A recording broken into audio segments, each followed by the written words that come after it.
Salut à tous, on se retrouve pour une nouvelle vidéo et il s'agit bien du second point lecture pour le mois de février. Et dans cette vidéo, je vais vous présenter 4 livres. C'est parti, je commence tout de suite. Le premier livre dont je vais vous parler, il s'agit de Une lueur d'espoir de K.A. Tucker, publié aux éditions Hugo Roman, que je remercie pour cet envoi. Vous connaissez certainement cet auteur qui a écrit la saga Ten Teeny Briefs avec Respire, Mentir, Saisir. Sachant que moi je me suis arrêtée au premier tome, j'ai les 2 autres qui sont dans ma palle et j'avais eu un très gros coup de cœur pour le premier tome parce que l'histoire m'avait chamboulée, m'avait beaucoup émue.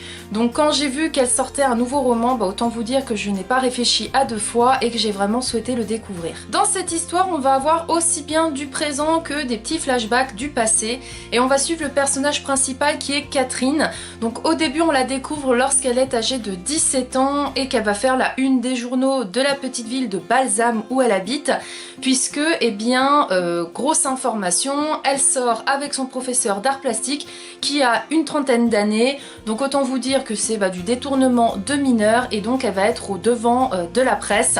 Et bien sûr, par la suite, ça va avoir beaucoup d'impact sur sa vie puisque c'est une petite ville et tout le monde dit comme quoi elle a menti, que c'est du n'importe quoi, bref. Beaucoup de rumeurs, beaucoup de moqueries, beaucoup de jugements qu'elle va devoir subir au fil du temps. Et jusque-là, elle s'en est plutôt bien sortie parce qu'on la retrouve quelques années plus tard lorsqu'elle est âgée de 25 ans et qu'elle travaille dans un diner américain où elle prépare, elle sert, elle aide au service dans ce diner.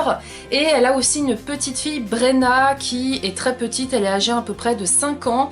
Et elle s'en sort plutôt bien, malgré cette grosse histoire qu'elle a eue quand elle était adolescente. Catherine s'en sort plutôt bien.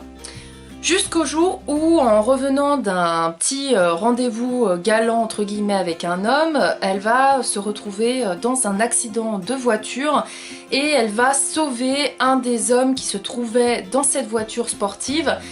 Et suite à ça, elle va apprendre que la personne qu'elle a sauvée, il s'agit de Brett Madden, qui est un célèbre joueur de hockey. Et si vous voulez, les parents de Brett et Brett lui-même veulent savoir qui l'a sauvé, qui l'a sorti de cette voiture qui aurait pu le tuer puisque elle prenait feu. Mais Catherine n'a vraiment pas envie qu'on parle d'elle parce que justement, vu qu'il s'agit d'une célébrité qu'elle a sauvée, tous les médias s'arrachent cette histoire, ils veulent savoir ce qui s'est passé, ils veulent savoir qui l'a sauvée. Et elle a pas du tout envie qu'on parle d'elle, elle a pas du tout envie qu'on fasse des recherches sur son passé et qu'on ressorte justement cette fameuse histoire où elle est sortie avec son professeur d'art plastique. J'ai beaucoup apprécié que l'auteur nous fasse découvrir Catherine aussi bien dans son passé quand elle était adolescente avec cette fameuse histoire et dans le présent où du coup elle est adulte. J'ai bien aimé parce que du coup on comprenait un petit peu mieux comment elle pouvait réagir avec la presse, pourquoi elle avait horreur justement de tous ces potins parce qu'elle-même elle a été au centre d'une histoire et elle en a souffert et elle ne veut surtout pas, et c'est là on voit que c'est vraiment une très bonne mère, elle veut surtout pas que sa fille sache ce qui s'est passé, qu'on embête sa fille, qu'on lui parle de tout ça. Non, elle a vraiment pas envie de parler de cette histoire, surtout que la petite ne sait pas qui est son père. Donc vraiment Catherine jusqu'au bout, elle cache toutes les histoires, elle cache tout à sa fille pour la préserver justement de tout ce qu'on peut entendre avec la presse, avec les gens qui lancent des rumeurs sur Catherine. Alors c'est vrai que Catherine, elle a pas été vraiment soutenue par sa mère, je trouve. Sa mère est assez froide, assez distante et ça fait que du coup Catherine, elle n'entretient pas une relation fusionnelle avec sa mère, bien loin de là. Mais heureusement, elle peut compter sur sa patronne qui se nomme Lou, qu'elle peut considérer comme une amie, un autre meilleur ami qui se nomme Case et enfin Misty qui est une amie qu'elle a depuis qu'elle était adolescente et qui a eu cette histoire justement. Alors au niveau du personnage de Lou, je l'ai beaucoup apprécié parce qu'elle est vraiment un peu comme une mère poule avec Catherine, alors que sa propre mère à Catherine n'est pas très tendre avec elle. J'ai beaucoup aimé aussi son meilleur ami Case parce qu'on voit qu'il est attaché à Catherine, qu'il veut faire tout pour que Brenna et elle soient épanouies, donc vraiment il m'a même fait parfois mal au cœur dans la façon dont il est attaché à Catherine et à sa fille et c'est pas forcément réciproque du côté de Catherine.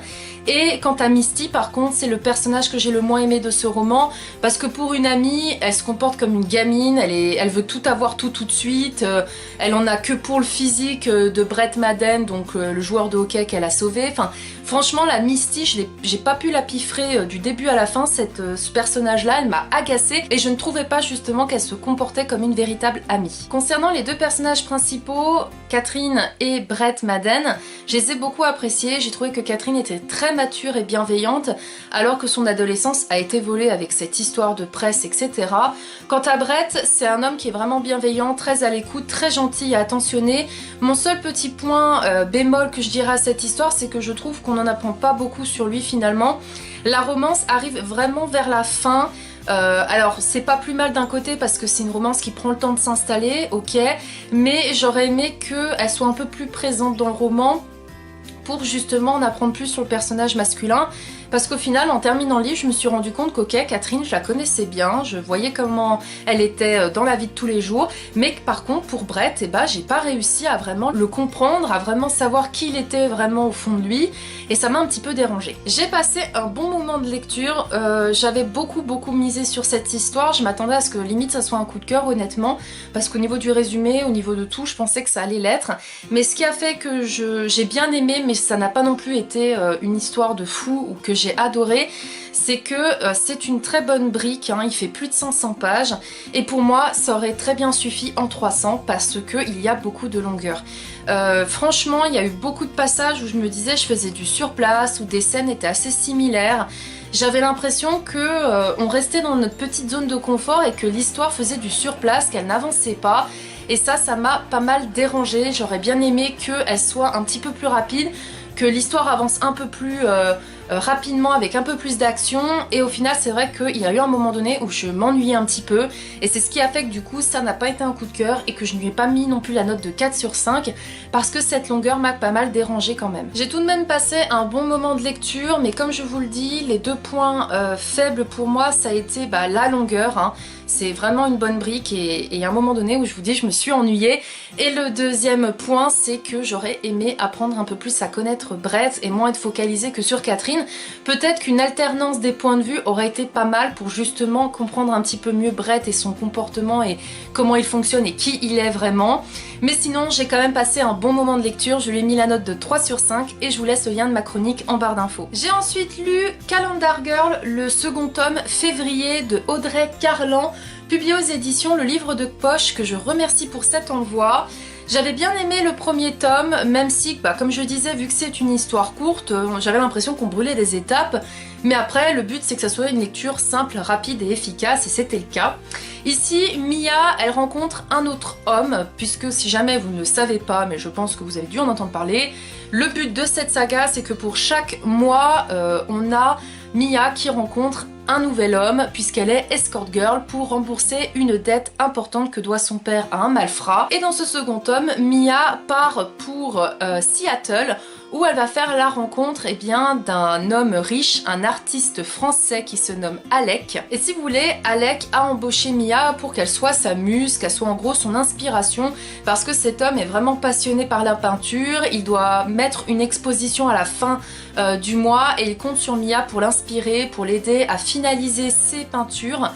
Et autant vous dire que ce second tome, j'ai été un petit peu mitigée au départ parce que autant l'histoire qui tourne autour de l'art m'a plu, je veux dire que je trouvais que c'était même poétique, séduisant, certaines scènes de rapprochement entre Alec et Mia, autant il y a des choses qui m'ont quand même saoulée, c'est-à-dire que il y a quand même des clichés sur les Français, qu'on est hyper poétique, hyper travailleur, que c'est le travail avant tout, bref. Il y avait des choses, des petits stéréotypes qui m'ont un petit peu dérangée, mais pas que, c'est que le personnage d'Alec m'a pas autant plu que Wes dans le premier tome.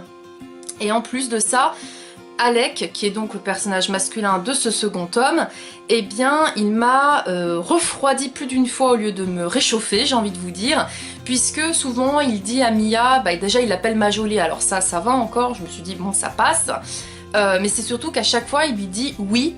Alors dans le texte ils disent bien que c'est précisé que quand il dit oui il parle en français, alors que Mia est américaine, et lorsqu'il lui dit oui, ça me gonfle parce qu'en fait à chaque fois il dit oui, genre il pose une question alors que t'as envie de lui dire mais elle va pas te répondre non, enfin t'es son client, elle est censée te faire ce qui te plaît, enfin bref, en fait à chaque fois qu'il pose cette putain de question oui, je vous cache pas que ça m'a gavé, mais vraiment, au bout d'un moment j'avais envie de le claquer en fait le gars, j'ai envie de dire arrête de faire ton beau gosse à parler français, parle-lui en anglais, déjà elle comprend pas le français, Mia, donc il m'a un petit peu saoulée avec ça, c'est vrai, je l'avoue, il m'a vraiment gonflé.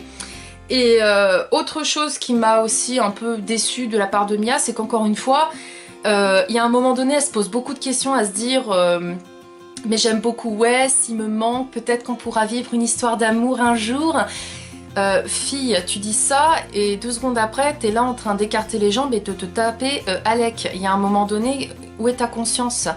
Je veux dire, il y a un moment donné, ça colle pas, ça ne colle pas. Elle arrête pas de dire qu'elle n'est pas une prostituée parce qu'elle fait ça, parce qu'elle en a envie. Il y a un moment donné, je suis désolée, quand tu couches avec un homme et que tu reçois un salaire, oui, t'es une prostituée. Alors, elle se choque pour ça, justement, de recevoir de l'argent parce qu'elle couche avec les hommes, mais ça fait partie de leur contrat.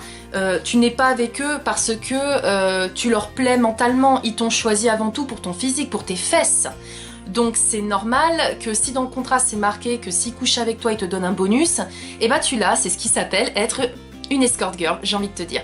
Et donc c'est ça qui m'a un petit peu saoulée, c'est qu'encore une fois, elle se bute à se dire que ce qu'elle fait c'est rien de mal, que non, elle n'est pas une prostituée, si, je suis désolée, t'es une prostituée, t'es une poule de luxe, t'es payée pour coucher avec des hommes, t'es payée pour montrer tes fesses. Surtout que dans le second tome, elle les montre plus d'une fois, justement parce qu'elle est la muse de l'artiste. Donc à un moment donné, arrête de te voiler la face parce que tu es pénible. Je sais que là on peut se dire, t'as pas aimé ce second tome, si, mais pour moi il est quand même en dessous du premier. Mais c'est juste que voilà, le personnage de Mia, autant au tout début du premier tome, j'étais là, la pauvre fille, c'est pas évident et ok, je veux bien te soutenir, autant là, elle commence un peu à me gonfler, à tourner autour du pot. Tu es une escort girl, tu es payée pour coucher avec des hommes, alors arrête au bout d'un moment de te voiler la face parce que ça devient vraiment chiant. Donc j'espère qu'elle va vraiment mûrir. On m'a dit que le tome de mars serait plus intéressant et qu'elle allait un petit peu plus évoluer positivement, parce que là je vous cache pas que dans ce second elle m'a beaucoup saoulée, encore plus que dans le premier, et mine de rien, malgré que ce second tome est en dessous du premier, j'ai envie de savoir la suite parce que c'est impressionnant. Pourtant comme je vous l'avais dit, c'était pas une histoire que je voulais découvrir parce que tout ce qui est escort girl ça m'intéressait pas plus que ça. Mais eh bah, on a quand même cette envie de savoir ce qui va se passer, envie de savoir quel autre homme elle va rencontrer, parce que on voit que l'auteur arrive quand même à nous faire des personnalités vraiment complètement différentes, et ça c'est super intéressant. J'espère qu'elle aura des hommes qu'elle ne tombera pas amoureuse, qui seront pas forcément beaux, qu'elle aura pas forcément envie de coucher avec eux. Ça pourrait mettre un petit peu du piment dans cette histoire, parce qu'on a quand même 12 mois, donc sur les 12 mois, les 12 hommes, j'espère en avoir qu'elle va pas forcément aimer physiquement, ça serait intéressant. Mais le format marche, il est petit, ça se lit vite, c'est pas prise de tête, et même si le personnage des fois on a envie de lui tirer des claques, et ben on en redemande. Donc j'ai envie de vous dire que le boulot est fait, parce que même si comme je vous l'ai dit, Alec est le personnage masculin qui pour le moment m'a le moins plu, j'ai quand même envie de découvrir les autres tomes et de savoir ce qui va arriver à Mia. J'ai donc quand même apprécié ma lecture, même si comme je vous l'ai dit, pour moi il est en dessous du premier. Je lui ai mis la note de 3 sur 5 et je vous laisse le lien de ma chronique en barre d'infos. J'ai ensuite lu un gros album jeunesse. Il s'agit des chefs-d'œuvre de Disney publiés aux éditions Hachette. Donc vous avez dû sûrement voir ces livres, puisque moi je vous avais déjà parlé du premier qui est Histoire de princesse, c'est celui qui est rose, parce qu'il y en a deux, un rose, un bleu. Passe un temps, ils étaient très difficilement trouvables sur internet et maintenant ils sont de nouveau disponibles sur Amazon, il me semble. En tout cas j'ai vu pas mal de personnes qui ont pu se les procurer. Comme vous le voyez, ils sont juste magnifiques. Ils ont tous les deux des tranches avec des pages dorées. Et c'est juste Histoire de princesse, il est rose au lieu d'être bleu. Parce que j'ai été malade et que pendant le week-end où j'ai été malade, et même la semaine, j'avais envie de douceur. Et je me suis dit, autant me lancer dans le gros volume de la suite de Disney, puisque j'avais lu le premier mais pas le deuxième. Ici on va retrouver plusieurs histoires. Alors pour bien vous les citer, on a le livre de la jungle, Blanche-Neige, Bambi, Peter Pan, Alice au pays des merveilles, Pinocchio, les 101 Dalmatiens, Le Roi Lion, Aladdin et les Aristochats. Et dans Histoire de princesse, vous avez surtout des princesses. Et si vous voulez avoir mon avis dessus, je vous mettrai le lien de ma chronique en barre d'infos. C'est toujours le même format. On a pour chaque histoire eh bien, des illustrations du dessin animé de Disney avec le texte à côté. Ou alors des fois on a même deux photos. Voilà. On a des photos, des textes. Alors à chaque fois le format est le même pour toutes les histoires, c'est-à-dire que l'histoire c'est bien celle qu'on a dans Walt Disney, c'est juste que elle est plus courte, logique, puisque ce sont des histoires pour les enfants, mais globalement vous retrouvez quand même les scènes importantes des Disney, donc c'est le plus important. C'est que voilà, c'est les mêmes histoires qu'on connaît, qu'on a vues dans les Walt Disney, c'est juste qu'elles sont mises en roman, enfin en texte, en livre. C'est un livre que je recommande pour tous ceux qui sont fans de Disney comme moi, et même pour ceux qui ont des enfants qui adorent Disney. Plutôt que de leur mettre le dessin animé, et bah, je vous recommande plutôt le soir de leur lire une de ces histoires-là, parce que c'est super sympa. Je vous dis, les illustrations, c'est celles qu'on a dans les dessins animés. L'histoire est la même, c'est juste qu'elle est un petit peu plus raccourcie et que voilà, on brûle certaines étapes, mais comme je vous dis, les plus importantes, on les retrouve dedans. Moi, ça a été un vrai plaisir parce que bah déjà, je suis une fan de Disney. J'ai envie de vous dire, si vous le savez toujours pas, c'est que vous étiez dans une grotte jusqu'à présent. Mais moi, Disney, c'est ma vie et j'adore les dessins animés et je voulais avoir les livres parce que bah, vous savez qu'il y a aussi les espèces de... Ça ressemble à des BD, mais en gros, c'est les histoires de Disney. Quand on était petit, on en avait beaucoup. Et moi, plutôt que tous me les racheter, parce que ça fait quand même de l'argent et de la place, j'ai trouvé que cette option d'avoir bah, les deux gros livres était pas mal. Alors oui, on les a pas tous, hein. Il y a certaines histoires qu'on n'a pas dedans. Mais si vous êtes fan de Disney, je ne peux que vous les recommander. Je vous en dirai pas plus sur cet album, parce que bah, je pense que vous connaissez les histoires de Disney. N'hésitez pas à aller voir quand même ma chronique en barre d'infos pour justement, je vous ai mis une vidéo où on voit les illustrations, comment il est construit dedans. En tout cas, bah, j'ai passé quand même un bon moment de lecture. Je lui ai mis la note de 3 sur 5 et je vous laisse bien sûr le lien de ma chronique en barre d'infos. Et ma dernière lecture pour le mois de février, il s'agit de Seras-tu là de Guillaume Musso, publié aux éditions Pocket. Si jamais vous ne savez pas, que vous me suivez depuis peu et que vous venez de le découvrir, Guillaume Musso est un de mes auteurs préférés de tous les temps. C'est celui qui m'a redonné goût à la lecture et j'avais pour objectif de lire tous ses romans et je suis un petit peu à la bourre pour être honnête parce qu'il m'en reste encore 3, il me reste 7 ans après. L'instant présent et La fille de Brooklyn, donc les deux derniers qu'il a sortis et 7 ans après il l'a sorti il y a un moment quand même. Et j'avais Seras-tu là aussi à lire et j'ai essayé de les lire dans l'ordre de parution au niveau de ceux que j'avais dans ma palle parce qu'il est clair que je n'ai pas lu du tout les Guillaume Musso dans l'ordre de leur sortie. Il faudrait qu'un jour je les relise dans le respect de l'ordre parce qu'on m'a dit qu'il y avait des personnages qui venaient faire des clins d'œil à d'autres. Bref, je m'égare. Ce que j'aime avec Guillaume Musso, c'est qu'à chaque fois que je me plonge dans un de ses romans, bah déjà je le bouffe en général, puisque celui-ci je l'ai lu en un week-end, même pas. Et deuxièmement, c'est qu'il y a toujours des belles citations, voilà, hein, les post-it, j'ai envie de vous dire. Et moi, les citations, j'adore ça, donc c'est toujours un plaisir en tout cas de me lire un Guillaume Musso. Ici, on va suivre Elliot, qui est âgé de 30 ans, et c'est un chirurgien qui a réussi sa vie. Voilà, il est très reconnu, il travaille bien, etc. Et il a une petite amie qui se nomme Elena et qui, elle, travaille à l'Ocean World à Orlando. Donc en fait, c'est un genre de Marineland, mais à Orlando. Et elle s'occupe des orques et elle fait des spectacles avec eux. Tous les deux sont donc fous amoureux d'un autre, mais bon, on comprend très bien qu'ils vivent complètement à distance, puisque donc Elena est à Orlando et Elliot est à San Francisco. Donc voilà, au niveau distance, on est bien. Mais ils s'aiment d'un amour fou, mais tous les deux sont passionnés par leur métier et aucun des deux ne veut forcément faire des concessions pour aller vivre dans la ville de l'autre. Donc c'est vrai qu'ils entretiennent du coup une relation à distance qui n'est pas forcément toujours évidente. J'ai beaucoup été intriguée par le déroulement de l'histoire parce que on va suivre Elliot à 2 périodes de sa vie parce qu'en fait un beau jour, Elliot, qui est donc âgé de 30 ans, va se retrouver face à un homme qui ressemble beaucoup à son père, mais en fait qui va lui dire que bah, c'est lui, c'est Elliot, âgé de 60 ans. Donc en fait c'est son lui futur qui vient l'alerter de quelque chose. Et c'est vrai que du coup ça m'a beaucoup intriguée parce que même si, je vous le dis, le résumé vous spoil, le résumé vous dit ce qui va se passer, donc s'il vous plaît ne lisez pas le résumé, moi je ne l'ai pas lu, donc du coup j'ai eu l'effet de surprise, mais au fil du roman on sent qu'il va se passer quelque chose et on le devine quelque part, mais l'effet de surprise est quand même là. Et c'est vrai que j'ai été surprise parce que je me suis dit, vous imaginez, vous vous retrouvez avec votre vous futur qui vient vous dire que vous pouvez changer le cours de votre vie, changer certaines choses, mais que ça a forcément un prix, parce que quand on change notre destin, ça peut avoir de sacrées grosses conséquences sur les gens qu'on aime, sur notre entourage, sur nous, même notre santé, sur plein de choses. Et c'est vrai que j'ai été assez subjuguée par cette histoire parce que ça m'a fait beaucoup réfléchir et aussi on voit que Elliot et Elena sont quand même carriéristes tous les deux. Et au lieu de profiter des gens qu'on aime, et bah eux par exemple, au lieu d'être ensemble et tout le temps même de faire des concessions, eh bien ils sont tous les deux chacun dans leur ville, ils veulent développer leur carrière, mais au point de délaisser leur vie personnelle et c'est vraiment dommage. C'est un roman qui est rempli d'espoir et c'est vrai que l'auteur Guillaume Musso nous pousse à réfléchir sur le fait qu'on n'a qu'une seule vie et qu'il faut profiter des gens qu'on aime tant qu'ils sont encore là, puisque personne n'est à l'abri de mourir du jour au lendemain et c'est pourquoi il faut profiter de l'instant présent.